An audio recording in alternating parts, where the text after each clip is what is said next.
I learned so much in all these cultures that is also really beneficial for working in any corporate culture. Hello and welcome to the Auto Ethnographer. I'm John Stech, your host on this journey. We travel the globe to bring you stories about culture and the global automotive industry. Fasten your seatbelt and let's get started. Hello and welcome to the Auto Ethnographer. We have a special guest this week, Dr. Susanne Lehmann. She's the managing director at Volkswagen Group Malaysia since December 2023. She studied economic sciences at the University of Paderborn in Germany, and then followed up obtaining her PhD in Sevilla, Spain, focused on automotive global supply chains. And she went on to make quite an incredible career in this field. She started her career in logistics planning at Volkswagen de México in Puebla. After this, she transferred halfway around the planet to working in logistics planning at Shanghai Volkswagen in 2004. She went back to Mexico for a second time. So here she was the senior director of production for the North America region for the Volkswagen brand. Following this, she went back to China for a second time, which we'll talk about, the experience of returning so many years later. More recently, she's moved to be my neighbor in Malaysia. I'm located in Thailand, of course, and has responsibility not only for the production and logistics, that side of the business, but also took on responsibility for the commercial side. With that, Susanne, I'd like to welcome you to the Auto Ethnographer. Thank you, John. It's great to have you here. You have so many different unique experiences in different locations around the planet. It's hard to choose where to start. So I think we'll kind of start in the beginning with Mexico. When you started your career, did you imagine or did you want to have such an international career moving around the planet to a different location? Or is this something that just somehow spontaneously happened? First of all, John, thanks again for having me. It's really a pleasure to talk to you today about this career I have made until now. And it was a plan because it was not my first experience internationally, because I went to school in France and then to university in Spain. So I pretty much try to plan it, that it was like repeating some countries was perhaps not planned, but was a really enriching experience to see also the development in time. Yeah. For me, as a just newly graduated German person coming to Mexico with a very, very big power distance, different conflict management. So Mexicans like to agree like Asians. So they're pretty much more common to the Asian communities, and also time management, project management. This was really a very, very big culture shock when I first started. And I just try to cope with it as a newcomer. So you just arrive and learn and see what you can do with it. In the second stay, then I try to play with this experience already gained. But at the beginning, I think the power distance was the most critical thing for me to learn about. I realized when I was working with Latin America that there's a different concept with time. And in Germany, the concept of Pünktlichkeit is very specific.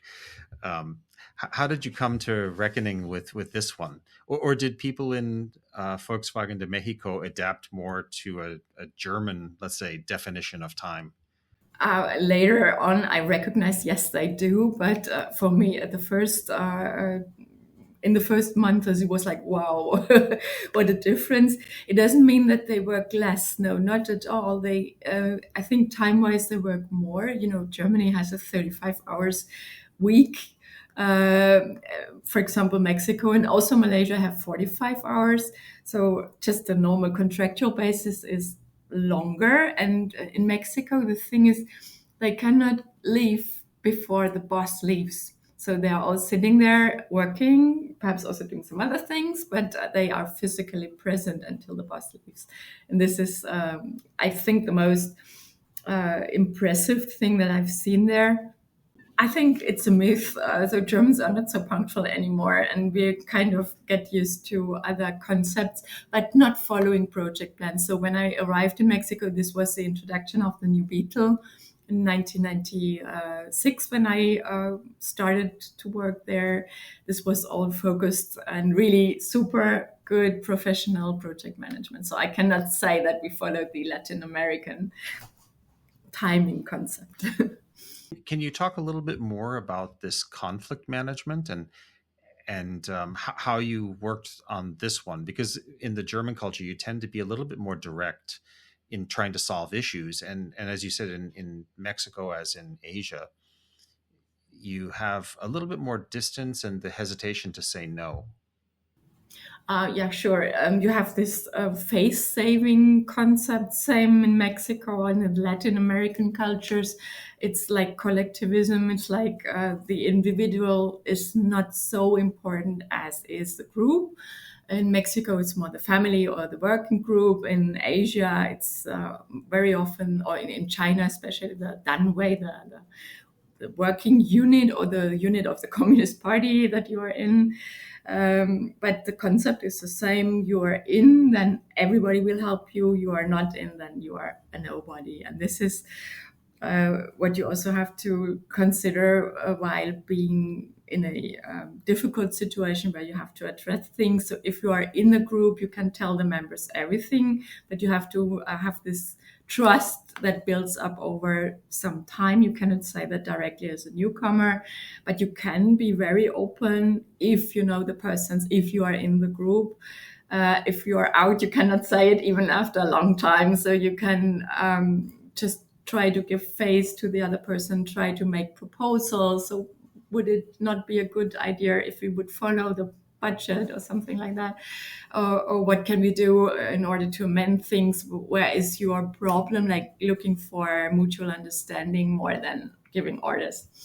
Did you find that you had to do a lot of give and take and adjustment? Was the adjustment more on your side, adapting to the local culture, or did you find a kind of a meeting in the middle? I think it was vice versa, mutual give and take. And I learned so much in all these cultures that is also really beneficial for working in any corporate culture. Uh, in my case, Volkswagen is an international or multinational global automotive company, so it helps everywhere because compromise and yeah, working as a group, as a team is helpful everywhere. From there, you've already done some comparison between the culture in Mexico to China. And I think China is a really important topic nowadays, given the massive growth of the auto industry there over the recent years and the exports. So you moved to China, and you were there in the relatively early days of the development of the auto industry, when there was a lot of, let's say, seeking, let's say, foreign talent, foreign knowledge in the industry. Can you talk a little bit about your first time in China and what you experienced at that time? Yeah, it was really like feeling very welcome, very open arms for our knowledge, for also the connections to the headquarters that we could offer. And yeah, people really were grateful because we had a situation where we made like this big jump. We developed from three factories around Anting, where the site for also Shanghai Volkswagen's headquarters is. We still produce the Santana, perhaps compared to the Volkswagen Beetle, the car that was responsible for China's industrialization. And we really did it in a very manual process. We did then really do this big development over 3 years from 2004 to 2007, where we introduced modern processes, IT systems, already the first steps into digitalization with all the knowledge that we could bring into these things. And we were super astonished how flexible the Chinese colleagues are. even at that time already much more flexible perhaps than nowadays. These were the wild east years where everything was possible, everything was developing, and yeah, we really had a great time. Although, for example, we were not allowed to use any navigation systems in the cars, so I really had the compass and looking for the sun if we could see it in order to find the directions. And I remember me driving with the handwritten page with my secretary's Chinese signs, trying to compare the road signs with that. So that was completely different time. And I think we talk a little bit about the second stay later. So it was another planet some 15 years ago. In terms of the learning potential with the Chinese colleagues in your first stay there, it was really the beginning of the industrialization and the massive growth of the Chinese auto industry. How did they learn? It was really learning by action, or did you have a lot of, let's say, kind of one-to-one conversations? How did that process and that knowledge transfer work?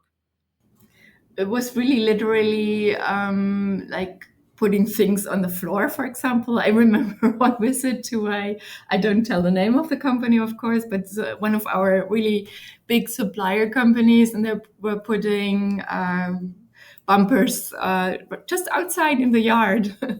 So but it was not because of they didn't want to. They did not have the understanding of quality, focus of things that were necessary at that time. It was really just talking to them, explaining why we should do things, and they were pretty comprehensive, taking up all of the suggestions that we made if they found them useful. If not, you could say what you wanted. That was a no-go then. But usually anything useful was accepted. As an expert in logistics and planning, when you arrived there, how would you compare the status of where they were when you first arrived in the early 2000s? I mean, was there what you would even consider kind of a modern, approach to logistics or supply chain? We had warehouses, I think 46 warehouses in total in the villages around Anting. And I very often had to talk to the village boss or Communist Party boss of the village in order to speak about what we needed, what our expectations were. And we had mostly ladies working in the warehouses, still with 1, 2, 3, 4, 5, so paper tags and petroleum lamps. But this was really just at the beginning. As I said, after 3 years, we worked with them. We introduced SAP warehouse management, transport management. We had a logistics center, and this took only 1.5 years in total to establish it. It modernized at a very rapid pace. Big jump, yes, big jump forward. And I think that's one of the hallmarks of the culture, from what I understand, is that rapid adaptation of best practices. Yeah, exactly. So they really were then very soon becoming experts.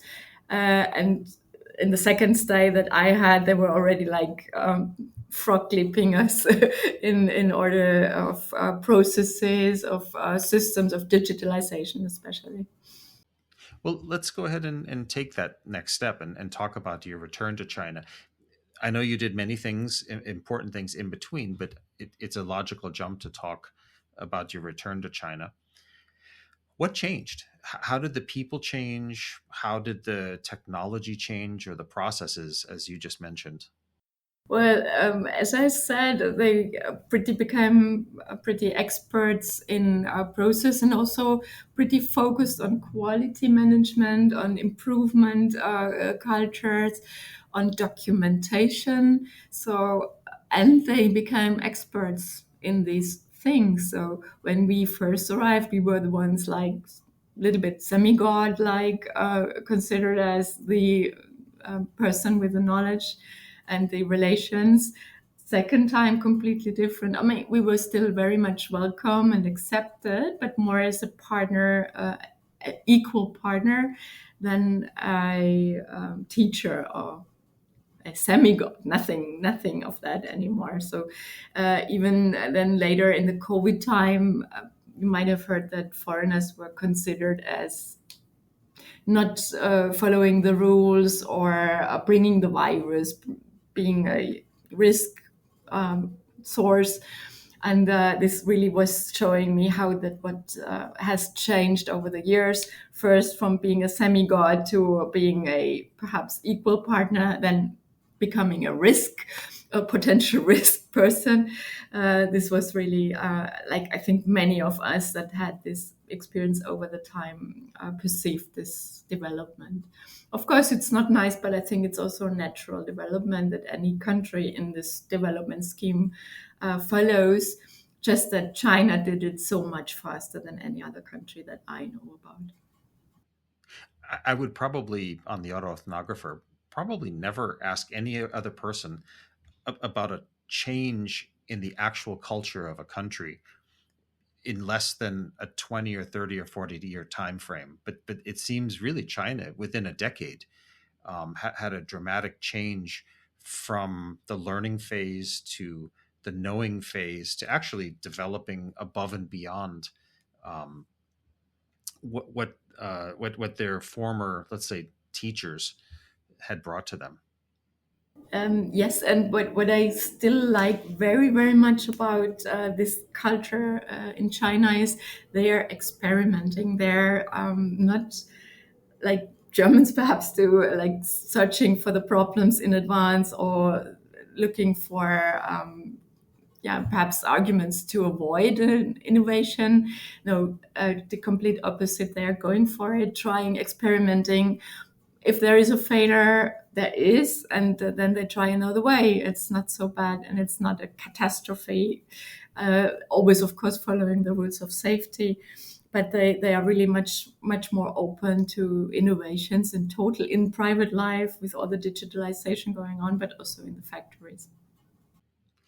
So between your two stays, the country changed so much.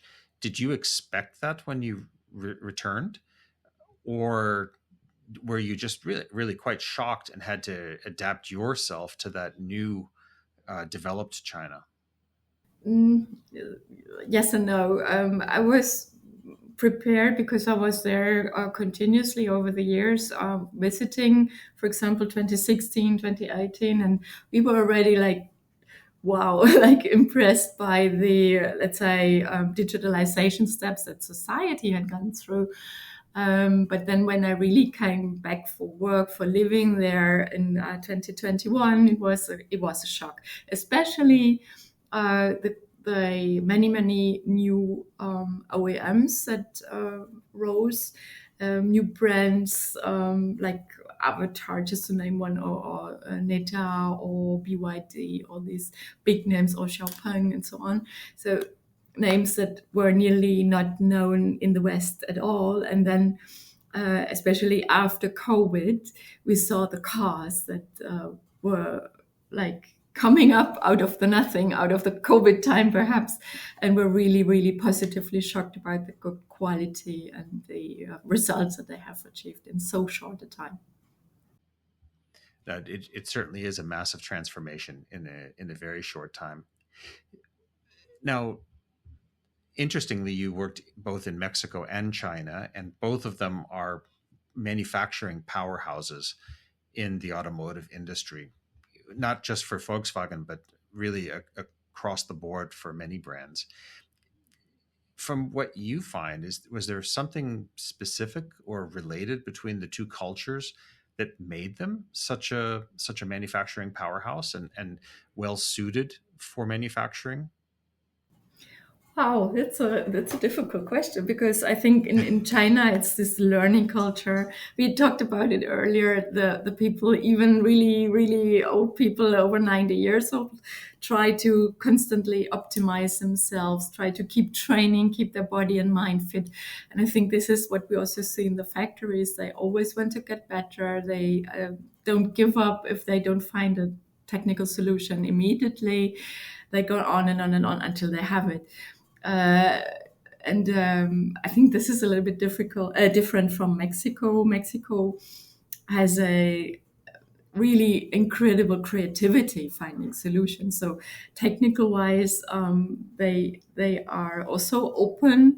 They are not trying to learn all the time, but they are trying to find solutions pragmatically for technical problems, for example. And they are also pretty good in not working their way around regulations. I don't want to say that, but really in finding new approaches to problems where in Germany, for example, we still have a lot of restrictions and therefore are kind of blocked in finding new approaches. And this, I think, is for both countries what helped them become these powerhouses in manufacturing. And I think it's also the infrastructure that government is bringing to both of these countries. Of course, in China, it's really heavily incentivized to find digitalizations, for example. So many startups that we met there in this time that were also really pushed by the government. Automotive as a focus industry is heavily encouraged by the government, also by local government. So I had contacts to several regional policymakers, for example, and they wanted that for their own region in order to develop it. While in Mexico, it's mainly also reputation. It's helping them to improve their economical situation and also with a big freedom. Yeah, but look, we have a lot of earthquakes, active volcanoes. I had Popocatépetl 19 kilometers away from my biggest yard. So they are used to catastrophes and they will find a way how to deal it. As I had mentioned to you before we started recording, I experienced 1 week ago today the earthquake here in Bangkok. Did you actually experience anything with the volcano or earthquakes while you were there? Just out of curiosity. Not in Malaysia. We were really, I think we are blessed here. There's no volcanoes, no earthquakes, nothing to do with the Ring of Fire. I think we have flooding from time to time, but thank God not this year. Let's head north a little bit to the United States. So clearly, from my personal accent, I'm an American by citizenship, also German in my history. But it's interesting, Volkswagen has had really two attempts going into the United States. One was long ago in the 1970s, and then the most recent one in the 2000s was and has been and is much more successful. Can you talk a little bit about your experience in helping to set up the factory in Chattanooga and the supply chain and what you found with working with Americans? Yeah, it was really fascinating to see the differences because it was completely different dynamic that we found there. Of course, also super welcome that we got there. We are in Chattanooga, Tennessee. The factory we built up in 2009 and 10. And we found that we have a lot of different things to observe. For example, processes also had to be covered by all the individuals, and the individual there is counting a lot more than in these other cultures that we have been talking about earlier. So we had to make sure that every individual coming in, and we have a very high fluctuation there in I think all the industry in the southern states, that we make processes so waterproof that anybody new coming in just can follow them, working with pictograms, working with really restrictions, physical restrictions, in order to avoid people going somewhere where they should not go. And had to establish much more rules from our side in order to make the individual based workforce follow and work together with us at the beginning, especially. But then, I mean, this was also a wonderful experience with this special American dynamic, North American dynamic, that they said, yes, we yes, we can. We want to succeed, and they really brought up the factory in a fantastic timing. That's a very, very interesting insight from your side. That the sense of individualism from the Americans uh, caused such a different approach in how to, train people and how to, I wouldn't say control people, but how to guide them through the processes and the rules. That's fascinating. It was really completely different for me with this big experience, because in as well Germany as Mexico and China, Volkswagen is an established factor that has usually generations after generations working for us.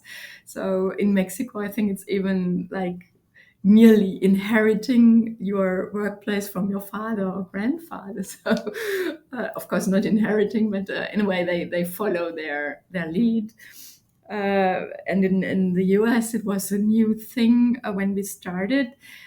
So we had to attract people, and it was not this loyalty that we found in the other regions. Interesting. Just out of curiosity, since when was Volkswagen producing in Mexico? It's at least 70 years, yes, or more. We had a factory early in Westmoreland, but the Chattanooga factory started in 2010. And in Mexico? Uh, in Mexico, this was 68, if I'm not wrong. Okay, so really, it's more than 50 years. It's approaching 60 years. So I can understand how it's a generational, hand the job down from generation to generation. Factory wise, but also customer wise. No, I mean, in the US also we have a big history, and I really love how you guys there like the Beetle, for example, or the Golf, or the Rabbit. But in Mexico, it's something like family members. So it's still a little bit more. Let's actually swing to your current location, because we're talking about product and we're talking about how product appeals to the customer. Now you're really in your first role where you have to really talk about these emotional things. Up until now, it's logistics, it's planning, it's very rational. Now you get into that, let's say, more irrational area, which is marketing and pricing and sales. And I had an American boss once that said, "Please promise me to never go into these areas. You are a technical person." Okay. I nevertheless did. Kind of like it. I'm super proud. In Malaysia, we won the car of the year with the Touareg and the Golf R's in two categories. And this was amazing, beginning of that year, to be invited there to say, hey, perhaps all these efforts that we did were worth it. And it's a lot of government relations that is involved with this role, a lot of sales, a lot of also being a public role, public person, a lot of legal compliance stuff. And this is fascinating for me to see. Yes, it's perhaps irrational, but it's also a very hard job and worth doing it. I've worked several times as a managing director, and I can completely understand what you say. It's a 360-degree role that operates almost 24 hours a day, because you're talking to the headquarters, but you also have full 100% responsibility for a country. And it's a really fascinating and frankly fun job. And that's what you said is very true, because you have to win the battle twice. You have to win it in the market and with the headquarters. So that's like a dual uh, direction that you have to observe. Always sell your successes twice, or explain why the market requires that, or to the market why the headquarter requires the other thing. So sometimes I feel like a double personality, but it's pretty much fascinating to try to cope with that. No, that is a delicate balance between not, according to headquarters definition, going too local, and also how do you earn the trust of your team in Malaysia, and how have you gone about that to earn the trust of the team when you're having the discussion representing them towards the headquarters? First of all, we made it very clear these are persons that have been working for Volkswagen also 12 years. Some of them in the factory are there from the beginning, from the first cars that were produced here. And this is something that we have to honor and value. So these persons are far away from headquarters, perhaps have never been there, but they are Volkswagen guys. They belong to the Volkswagen family, and we are pretty glad to have them. And their experience, and this is something that you have to make clear. It's not some faraway experiment. It belongs to Volkswagen. We want to be in Southeast Asia. We want to expand our business here. We want to go into export from Malaysia. We have chosen Malaysia as an export hub, so we want to go full in, and we need the people. We need our team to do that.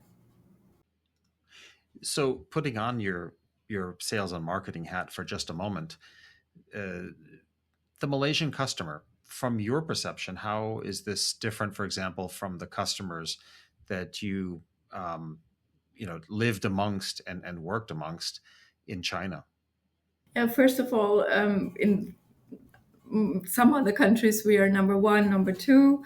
Here in Malaysia, we are number 14, to be honest. And for me, this is a new situation. I was not used to. I had to be confronted with that. I had to work it out. How do you behave? Like usually number one, like coming in, no, not possible. And so you have a very strong national car industry here with the two big players, Perodua and Proton.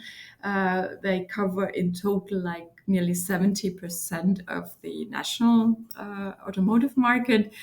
And they are incredibly economically attractive, and we have to, of course, take that into consideration. So even if we have a car now coming in with 20,000 euro, this is not good enough for these markets in Southeast Asia.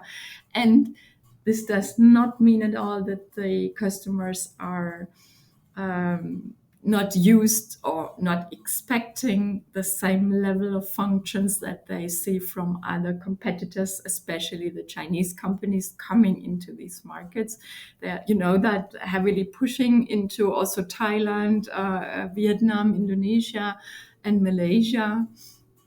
And we cannot just expect to sell the same product that we have been selling here in the last years. We have to be on the same level technology-wise, but also price-wise. And this is a big, big fight that we have to go through also with the headquarters, explain what is happening, nevertheless say it's a market, it's worth it, and we want to go for it. So it sounds then that you're really making a push, if it is going to be a Southeast Asian manufacturing hub, to even adapt the product to more local conditions and more local tastes. I mean, they are different from Chinese ties, so we cannot just say, "Oh, take a car from China." No, it doesn't work at all. I think we have to be very clear about it's not only copying a Chinese car, it's not only copying a UK car. We cannot just take one configuration and bring it into the market and hope that people will like it. It's not the way to do things. So we have to be sure what the customers want in Southeast Asia and have to adjust and perhaps even develop functions, not only the right-hand drive, but also some additional technical functions that are different here or to be developed for these markets. Is there anything about Malaysia itself that surprised you when you arrived? I mean, China is known for its traffic and for just huge number of cars and the size of the cities. What surprised you about Malaysia and, of course, the capital, Kuala Lumpur? Kuala Lumpur is, of course, with more or less 2.6 million inhabitants, a not small city, but compared to other Asian mega cities, quite not so big. And it's quite relaxed. Nevertheless, I think they have a big traffic problem here, especially if it rains, monsoon rain.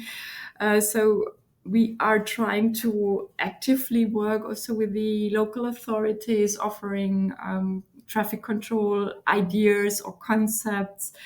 And it really surprised me how well they are managing. I mean, it's really a city. You have a big traffic situation, but then it dissolves also. No? So I think it's the Malaysian way of taking things easy and not always push for an immediate situation or solution for the situation. Looking internally in the company a little bit, your adjustment, you talk quite extensively about your time working with your Chinese colleagues and how they developed over the past 15, 20 years. How do you find your adaptation to the Malaysian culture? What really sets them apart? I think it's the cultural diversity. I think everybody says it, but it's true. We have the Malay, very, very confident, very active group. Of course, it's their country, but we also have the so-called minorities of Chinese and Indian, mainly Tamil populations that are both very well respected, very active, but also kind of different from the Malaysian groups seen as car customers. So I think this is the most surprising factor, how they live with each other, being so different, but also being so homogeneous nevertheless at the end as a country's population. How does that translate into the workplace? Does that make a challenge for you in leading people who are so diverse, even in their religions and in their just attitudes and experiences? We just had, for example, Hari Raya, which is a Muslim big holiday after Ramadan, and my Chinese finance team, all finance guys are Chinese origin. They were working doing the monthly closure. So yeah, it's you have to be flexible with working schedules, with customs, of course. In the celebrations that we do together, somebody is drinking alcohol, somebody is not drinking alcohol, and both respect each other. We usually try to avoid directly confronting the other group with this, but everybody's really super respectful and understanding, which is, I think, an example to follow. Speaking also of work ethic, we talked a little bit about Mexico and China being very diligent in their and very hardworking, very high level of work ethic. How do you see that in Malaysia? Pretty much the same. Just officially, the basis for a normal work contract is 45 hours a week. Germany 35. We are, of course, confronted with these cliches that all Chinese are fine, or all finance guys are Chinese, all lawyers are Hindu, or somehow HR is Hindu, and the technical guys or in the production are Malays. But it is like that. It's a little bit following the cliches.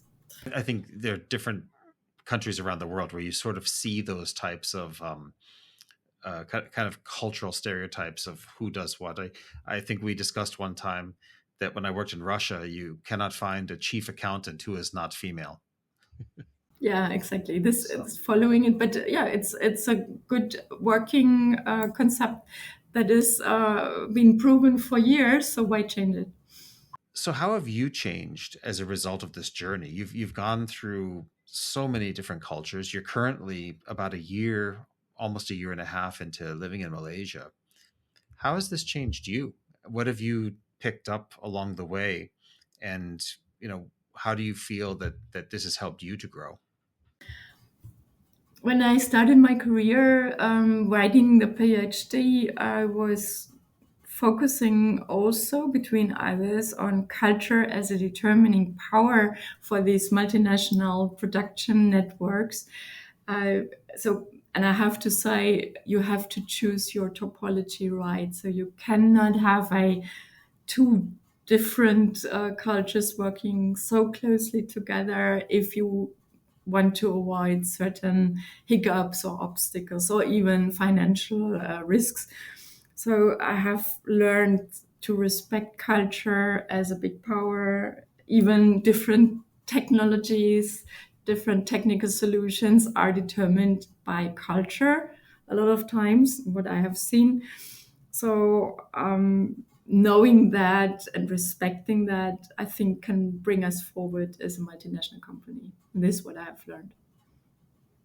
Now, that's very insightful, and I think that's no surprise then that you've had the career that you have had with that type of a mindset and adapting the way that you have to these different cultures. Yeah, thanks a lot. Susanne, thank you very much for joining us today. It's been really insightful to hear about your experiences in so many different locations and working so collaboratively with different cultures. So I appreciate the time you took to join us today in the Auto Ethnographer.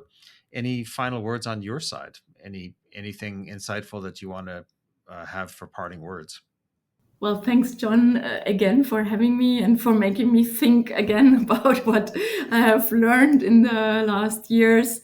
I just can tell that to your listeners.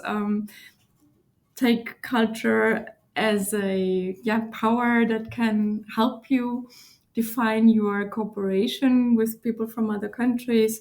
Take it as a positive aspect and take it as a chance, even with your customers. If you go local with your central synergies, that can only help you a lot in your business. So thanks a lot for helping me myself to find that lessons learned about my career. Thank you.